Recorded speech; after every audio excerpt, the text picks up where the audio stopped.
Hello and thank you for choosing Barclay Enterprises for your touch tone pad needs.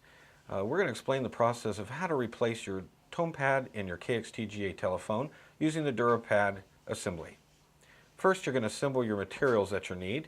You will need a Phillips screwdriver, a standard small screwdriver preferred,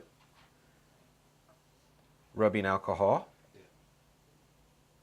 and your DuraPad. The first step in the process is to disassemble the phone.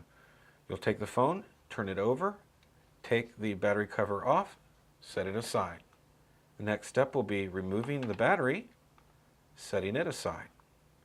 You'll set the phone down on your nice surface so you don't scratch it, and grab your Phillips screwdriver, unscrew the bottom two screws, and set them aside in a safe place so they don't get lost.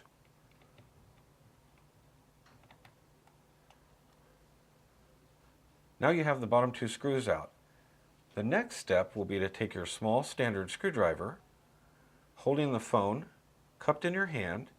You will lift up the bottom assembly about a ½ inch.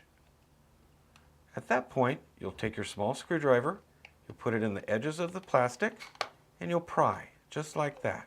You don't want to go into the assembly and damage the insides. However, you'll pry, just sort of twist, and it'll pop open. Turn it over, holding it on the sides, spreading it apart a little bit, and do the same procedures to the other side. In and poke, in and pop. At this point, it will be separated. It'll come off just like that. Now what you'll do is you'll take the bottom assembly, set it down for future use, and now you have it open. The next step is to remove the screw from the antenna with your Phillips screwdriver.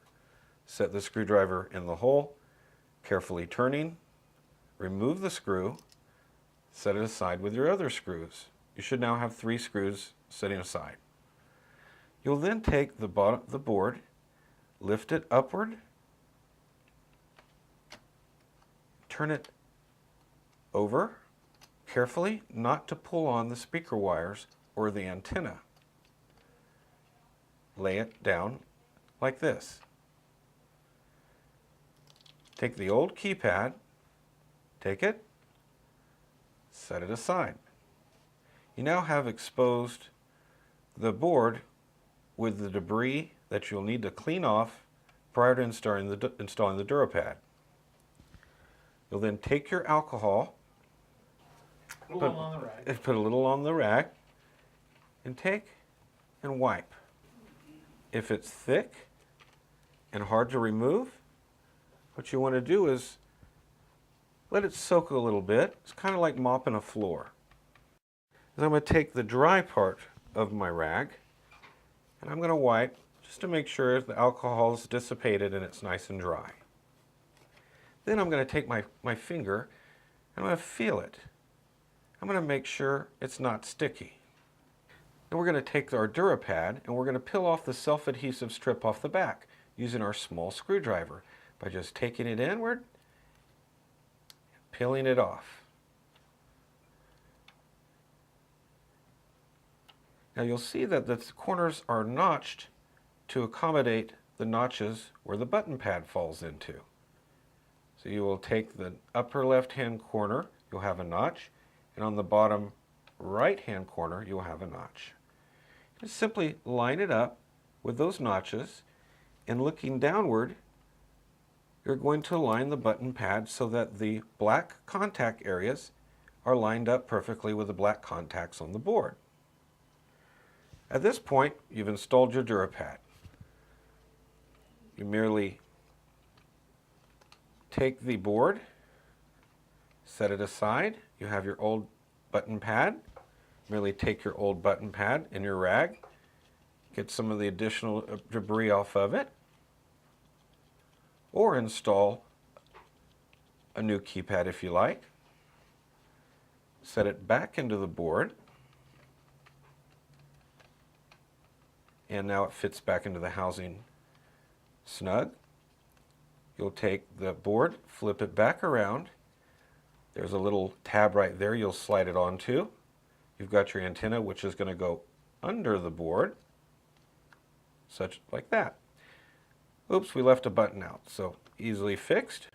Merely take it out, pull the pad back out, put our button in, fold the pad back over, back in the assembly, set our board in, and we'll take our screwdriver and a screw and secure it down in the antenna holder hole, making sure we've slid the antenna inward and that the screw is going through the antenna and the board. Now we'll take the back housing and we'll reassemble it. Starting at the top, it hooks onto the top part, and you merely hold and squeeze, snaps back together, squeeze, the contacts are in there good, we flip it back over, and now it's time to put our screws in. Take the Phillips screwdriver, install the screws, nice and tight. Second screw, and now it's reassembled. The next step, let's make sure we don't have any buttons stuck down, because sometimes they get stuck in the housing when you reassemble it. All the line buttons are correct. These buttons are in, but we do have one button stuck down. Just merely pop it out. We turn it over, install the battery, put the cover back on, and we've now installed our DuraPad. Now the DuraPad's installed, we set it in our charger, the phone is powered up, you can hear the beep, the display comes on. We can now test our buttons. Before, they were almost impossible to push. Now we can do so with a light push. We did so with